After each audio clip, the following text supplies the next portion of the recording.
El próximo 30 de diciembre se cumplen 15 años de la masacre de Cromañón. Ya está Carla Rebelo con un informe especial de lo que ha sido esta triste situación en la historia de nuestro país, ¿no? Que marcó un antes y un después, sin lugar a dudas. Así es, Agustina, muy buenos días. Hace 15 años estábamos en las vísperas de una de las tragedias no naturales más grandes de la República Argentina y que marcó sin duda a toda una generación que 15 años después tiene alrededor de 30 años, porque tenemos que tener en cuenta que había 4.500 personas dentro de Cromañón cuando estaba, recordemos, habilitados para poco más de 1.000 personas.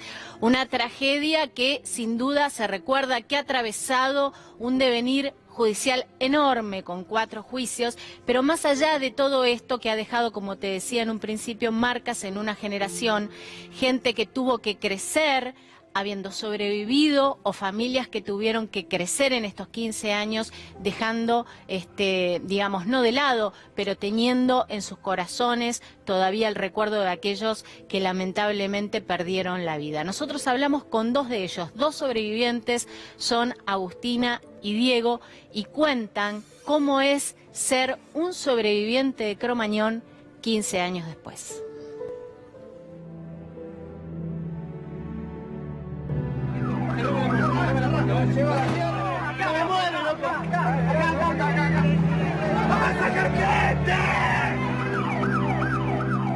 Después de 15 años los recuerdos un poco son traicioneros. Lo que más me acuerdo es haber llegado con mi hermano en colectivo, íbamos. Cuando entré, cosas que me llamaron la atención era que hacía demasiado calor en el lugar. Antes de que empiece la banda, salió Omar Chavana a hablar por el micrófono, a decir que no tenemos pirotecnia, que se iba a prender fuego el lugar. No fue una bengala, sino que fue una candela.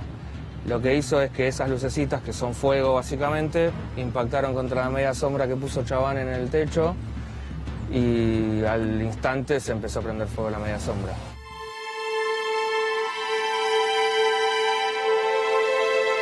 Se cortaron las luces y ahí empezamos a correr para el lado de la salida. Y después afuera era todo caos. Era gente buscando. Yo me acuerdo que pensé que las cosas estaban realmente mal cuando vi a los músicos sacar gente. Uno cuando pasa una situación así tiene el instinto de sobrevivir. Y la realidad es que no había herramientas para sobrevivir en ese lugar. No había luz de emergencia, no había matafuegos, no había nada, no había luz. Mi papá nos vino a buscar. También cuando nos vino a buscar llegó descolocado, choqueado, porque había visto todo. Y no se lo esperaba. Y no sabía con qué se iba a encontrar. Me fueron a buscar, yo los llamé por teléfono cuando salí y bajé en el Ramos Mejía y ahí sí me acuerdo que nos abrazamos con mis viejos un montón. Después llegamos a casa y el contador subía. Y el contador eran vidas. El contador eran amigos, el contador eran familiares.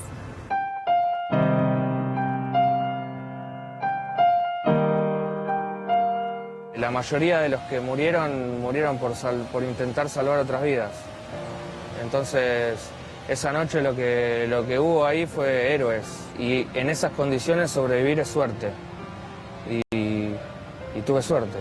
Leer estos 15 años en clave de tuviste una segunda oportunidad es como vivir un poco de prestado.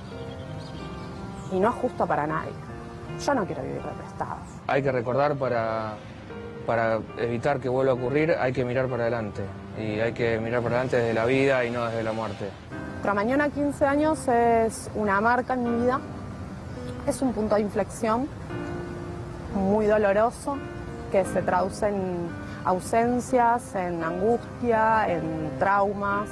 En algún momento fue algo que me definía ser sobreviviente y hoy es algo que me sucedió. Yo sobreviví a ese momento y hoy vivo. Y vivo a pleno y pongo todo porque si es verdad que tengo una segunda oportunidad, vamos a hacer algo bueno.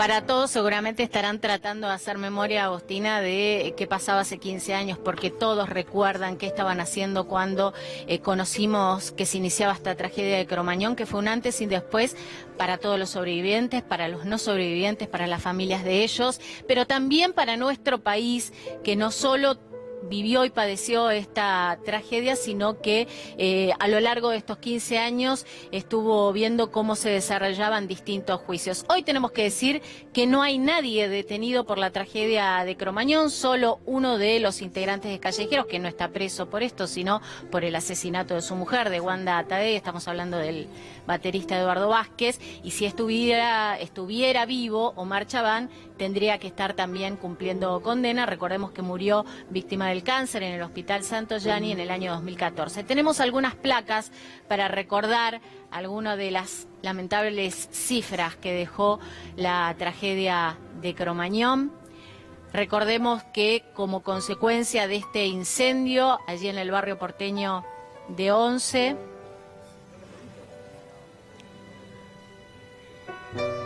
hubo 194 muertos y más de 1.400 heridos. Estaba habilitado, yo te decía antes, para 1.031 personas, pero según consta en la causa, entraron 4.500. Se vendieron en realidad 3.500 entradas y entraron 4.500 personas. Hubo 4 juicios orales, 26 personas juzgadas, 21 condenados y 18 de ellos fueron a prisión. Recordemos que hoy no hay nadie detenido por el hecho.